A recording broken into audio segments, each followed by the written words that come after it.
নবীজি বলেন, তোমরা একটা দোয়া করবা, যেই দোয়াটা করলে তুমি ভালো কাজ বেশি করতে পারবা, মন্দ কাজ ছেড়ে দিতে পারবা। তবে শোনো, এই দোয়াটা কিন্তু আমি তোমাদেরকে শিখাইতেছি এমন না, আল্লাহ স্বপ্নে আমারে শিখাই দিছে আর আমি তোমাদেরকে শিখাই দিতেছি।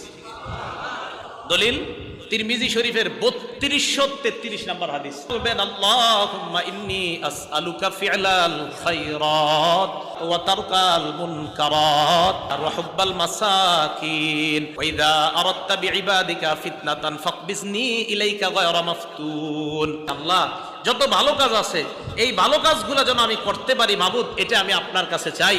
আর যত মন্দ কাজ আছে আল্লাহ, এই মন্দ কাজ যেন আমি ছাড়তে পারি আল্লাহ, এটা আমি আপনার কাছে চাই। আল্লাহ, আমি যেন গরিবদেরকে ভালোবাসতে পারি, এটা আপনার কাছে চাই। শেষের দিকে আর কি বলতে বলছে? আল্লাহ, আপনি যখন আপনার বান্দাদেরকে ফিতনায় ফেলাইতে চান, ওই ফিতনায় পড়ার আগে আপনি আমাকে আপনার কাছে উঠায় নিয়েন।